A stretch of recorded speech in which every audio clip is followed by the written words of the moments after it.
Hello? Well, hello. Can I speak to Shane from Ghostkeeper?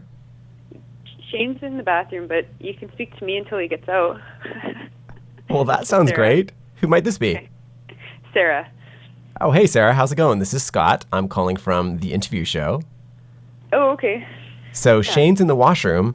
What are you up to? He's, not too much. We're just chilling out in our hotel room in here in Vancouver. It's nice, yeah. It's like a balcony, and we're in Davie Street area. I think it's the gay district. So there's a little bit of color. Yeah, there's some rainbows. Seen some rainbow flags flying. Nice. But, yeah, well, the man himself is just stepped out of his office, so we would like to speak to him. Hello. Hello, is this Shane? You better believe it. Hey, how's it going? Are you feeling relieved now? Yeah, man, definitely. I saw her sitting in the stands, so I wander to that haunted land called romance, holding hands and dance and shit like that, right? Well, it's a good thing I had my youth. I could have only been 12 or so. There's much to learn, of which I've no concern, just for the moment, baby.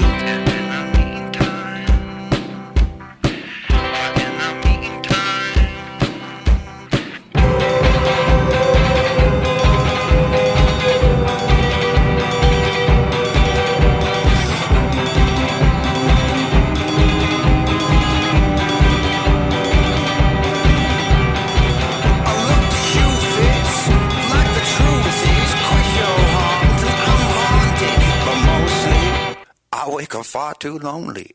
Now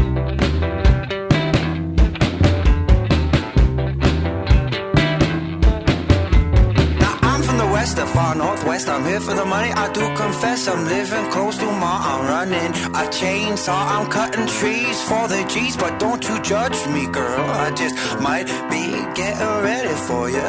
You ready, baby? And in the meantime,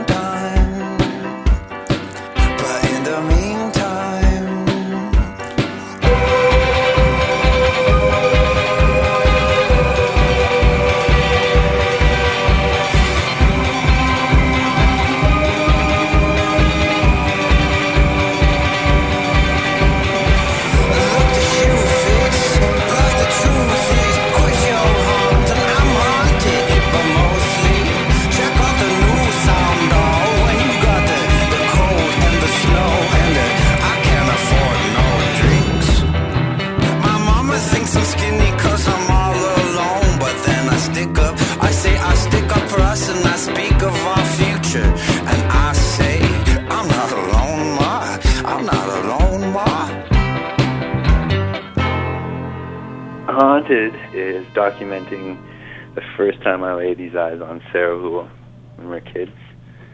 I think, as the song says, I must have been around 12 or so.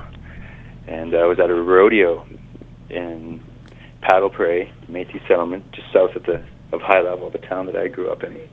Because my mom made my dad move out of Paddle so that I can go to school in town. So I became like the Ghostkeeper townie, you know. And so I'd roll in on weekends for visits and that sort of thing. And I remember being at this hot July dusty rodeo, hanging out at the concession along these like the railings into the chutes and out facing up to the rodeo grounds. And I remember my eye being caught by this long-haired girl in these baggy like punk rock skater type attire, and saw her gorgeous face and was mesmerized. Watched her for, you know, the remainder of the rodeo kind of deal, and never saw her again in my life. Never introduced myself, that sort of thing. I was too shy. Didn't have the courage yet. And crazy enough, it's like, what would it be? Over 10 years later, I was 20 years old when I met Sarah for real and made my move.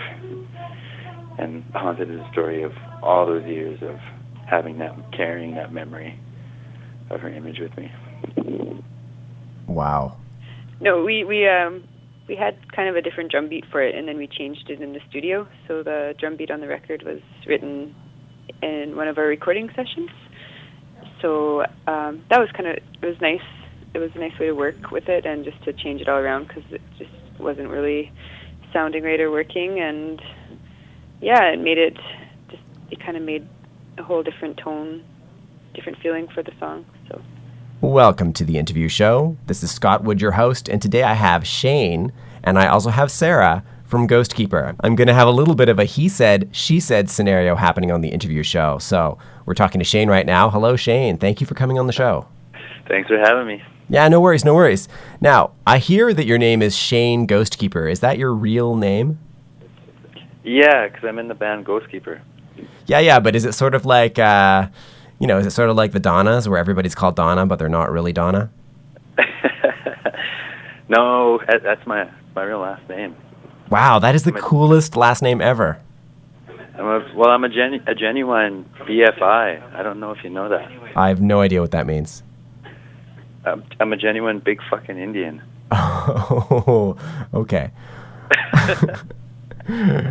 You can hear pin drop after you said that. Yeah, you can just use B.F.I. Okay, I'll just say B.F.I. That will keep me in the good books with everybody out there. Okay. When I was doing research for this, I thought for sure that maybe you guys were named after the Canadian exploitation film of the 80s, The Ghostkeeper. Right, I wish. Are you guys a fan of the film? Clever. Yeah. We hope to play this show along with the feature film one of these days. It's in the works. Nice. I think that would be a great team up. Exciting. Yeah, it would be. Okay, we're going to have to stop talking over each other because that's horrible. So I'm going to just pull back, and if there's a space, it's okay. So in celebration of that film, I would love it if you could introduce the rest of the band in the order you want them to be killed off in a horrible band horror film, and then you can say how they die. If you can say how they die, that would be great. Okay. Scott Monroe on bass, definitely the first dude up to take the challenge, and he gets offed. But how, though? Does he get, his head chopped off? What happens? He gets seduced to death by the monster. Oh. And is seduced into the other side by the great light goddess, which the monster shows him. Okay, so next up? Next up is our wizard, Jay Crocker, on guitar. Battles with some mean licks. And fizzles into dust before the monster and to never return. Okay, next guy. Brad Hawkins on sound and modular synth. He's our top Indian leg wrestler, and he battles the monster and challenges him in a leg wrestle. But it rips his legs apart, and he gets a groin strain and has to leave for physio. Yikes, okay. Next, Sarah Houle on drums.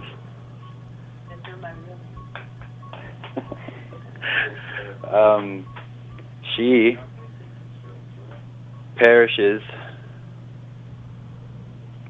only to get to heaven before me to make my bed for me.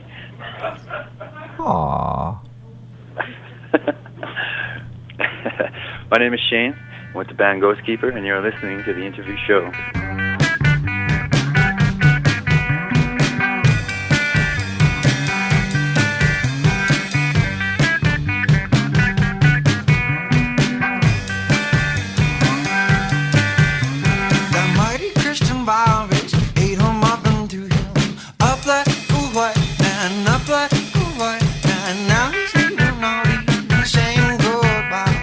Wait up, I'm running, I won't be stumbling.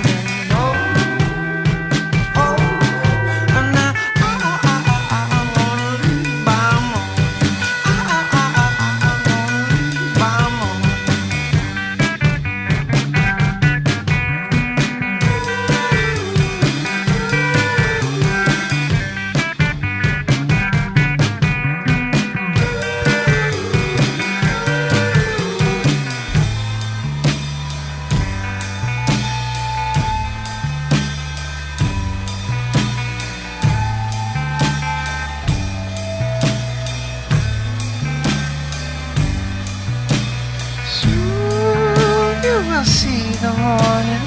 Soothe yourself, oh yeah. Soothe yourself. You will see the morning. Soothe yourself, oh yeah. Soothe yourself. I will take good care of them. I'll wait up on and I won't be stumbling. No.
Sorry, I'm not really sure to say about my morning.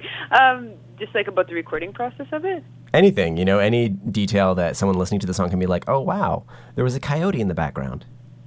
Well, that song, the meaning of that song was written for Shane's uncle who passed away. It's always kind of carried like a lot of emotion in that respect because it's in his honor. So that's that song. It's pretty, it's just pretty important in the way that you're honoring somebody who's passed on. By Morning is a special tribute to my late uncle, who was basically my favorite uncle. He was the youngest in my mom's family. So he was, I think, in his early 20s when I was born, or even a teenager still. And so, I'd spend a lot of time hanging with him, driving in his Trans Ams and listening to rock and roll and learning kung fu, watching Bruce Lee movies, that sort of thing. And he passed away, I think, when I was 16, just when I got my first guitar, around there. And so he was something that I've been carrying with me, his memory, his lessons and coolness. And it's a tragic story. My name is Shane. I'm with the band Ghostkeeper, and you're listening to the interview show. So I wanted to talk a little bit about your inspirations. I was reading that one of the inspirations for your music was Pavement and a hit of LSD. So I was wondering if you could talk a little bit more about that relating to Ghostkeeper music. Well, I think this one particular moment, when the first time I've ever partaked in an acid, one of my good old buddies named Dustin Cole from up north in High Level. I happened to be in Slave. I was visiting him in Slave Lake. It's north of Edmonton, a couple hours. And so we get that shit on the go, and then he puts on Pavement, the Terror Twilight. And I was blown away by the modern ideas and the ambition and the aesthetic and the changing parts and the collage and that sort of thing. And it just inspired me to decide to start writing tunes. I was never really writing any songs at that point until I heard that, and I was like, I felt like I should get off my ass and contribute a little to the evolution of modern pop songwriting. Nice. Well, I'm glad you jumped in, because I was listening to your music today, and wow, I really enjoyed it. Thank you. Yeah, thanks. My name's Sarah. I'm from the band Ghostkeeper, and you're listening to The Interview Show. Great. I would love it if you could be like, sound like you're a little bit happy to be on the show. Like, hi, I'm Sarah. All right. Okay, I don't usually do interviews because I get stressed out. Okay, hi, my name's Sarah. wait, no. Okay, this is really... My name's Sarah, from the band Ghostkeeper. You're on The Interview Show. And I'm on the interview. Wait, no. wait. Sure. That's great. But hold on. Don't leave yet, Sarah, because the other thing I wanted to ask is I read that sometimes you are a painter. Yes. And I also read that sometimes your visuals provide inspiration for the band. So I would love to get you to talk about that. And then, of course, I'll ask Shane. Well, I've done a few different paintings that have ended up inspiring lyrics for a song, and the one we're working on right now is called The Horse Chief War Thief, and last year I did a series of paintings based on this mythical tribe of horse chief war thieves, these gigantic horses, so that's kind of like one example, I guess, of how we work together with visuals. So there's a lot of artwork for that one song. Cool. I'm fascinated when other forms of art inspire different forms of art, if that makes any sense. You know what I'm saying? Like two seemingly unrelated forms of art inspire each other. I think that can be a great thing, and I love to hear about it. Yeah, it's that's basically one of the ways that we can get going with the ideas, is just get something fresh happening, just overlapping the different mediums. Okay, I was talking to Sarah earlier about this. I've also read that she's a painter and that sometimes her paintings provide inspiration for the band's music, and I would love to hear you talk about that. Yeah, mostly. She's always creating these characters with lately watercolor paints now that I've been getting to use for inspiration. And they always end up involving some sort of story or legend she's working on or I'm working on or that we dream about. And they always end up being able to conjure up certain moods by way of guitar phrasing and vocal phrasing, and the lyrics and the stories kind of fall into place from there. Nice. That sounds really great. Yeah, I guess it's basically a tool, I guess, of mine to have her visuals there for me to meditate to, I guess, on the guitar and vocals. Cool. So I'm getting a picture of you sitting in a room looking at these paintings and just with an instrument and going for it. Is that how it happens? Yeah, just like that, yeah. Cool. I think you guys should do a concert like that. That would be awesome. Yeah, it would be, yeah. She's working on ideas for projections and videos and that sort of thing, so. My name is Shane. I'm with the band Ghostkeeper, and you're listening to The Interview Show.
It is the evening when I say that I am up to the bar.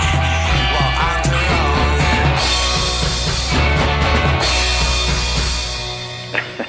My name is Shane.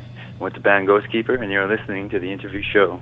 All right, so every article that I've read about you guys makes a big deal about the fact that you and Sarah came from the far, far isolated north.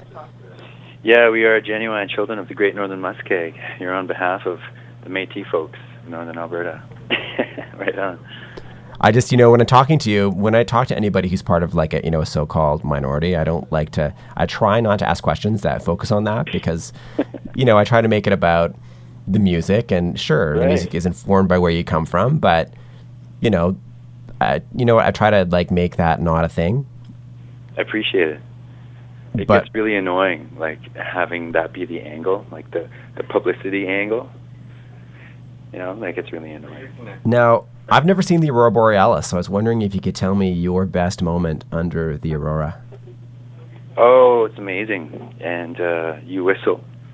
You take the time to sit back, stare, and whistle at them, and they dance for you and come down close. It's brilliant. It's amazing. It's magic. Beautiful, beautiful. Mm-hmm. Okay, so I'm going to check it out someday. Yeah, definitely. It's on the list. My name's Sarah. I'm from the band Ghostkeeper, and you're listening to the interview show. Absolutely. Now, how about as a little bit of a switch up? Like, I'll talk to Shane in a second, but before that, how about we get Sarah to pick the last song, and you can talk a little bit about it, and then when Shane comes on, I will ask him a little bit about it. Okay, so you have Haunted and By Morning and one more song. The first one I thought of was Métis Running. Oh, actually, let's do Well, Well, Well. Okay, yeah. Well, Well, Well is one of my favorite songs to play. It's just, it's just so, it's always raw. It's always really crazy, and I don't know, no, don't say crazy. It's just, I don't know, it's like a collage of parts put together with different tempos and stuff, like different changes going on all the time. And so, yeah, that's well. Oh, wait, but Shane's going to talk about it. My name is Shane. I'm with the band Ghostkeeper, and you're listening to the interview show. Now, the last song on the show, Sarah's already picked it. Well. Mm-hmm. And because you've been talking a lot of personal stuff, and I appreciate it, but I can also appreciate you might not want to go there every time, but you can't talk about, like the writing or the creation of the song in terms of like instruments. Oh, okay, sure. Yeah, well, and Well is just pretty much lighthearted anyway. It's just like my comedic, political relief. I mean, like, I've never considered myself a victim as an Aboriginal. And those are like the family values that I grew up with. There is no poor me or this and that or using the racism as an excuse, even though it might have been there. But just the idea of not allowing your ego to get in the way and to label yourself as a victim. So it's just laughing about the be-all and end-all Caucasian educational system being ridiculous in my mind. That's what the song is about. But most excitingly is how it was recorded. With Jay's idea and his amazing anticipation with experimental recording venues. And we started it off with recording the reverb vocal in the bottom of the marble case stairwell at the Calgary City Building in an elevator. And he had like hooked up the elevator man who still operates the elevator, and he gave us an hour to work with to get down there and record a full-length vocal with one mic at the bottom of the stairwell and another one up like 3 flights up. And from that, we took that track, which was recorded on this portable, like this 1980s portable Tascam cassette recorder, like a 6-track, I think. And we brought that back to the studio, dumped that back down onto the tape machines, and then recorded the guitars and the drums and the real vocal along to that. So it was a complete reverse process, which made it completely fun and crazy and sporadic, which totally suits the motif of the song.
Your school, you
fools are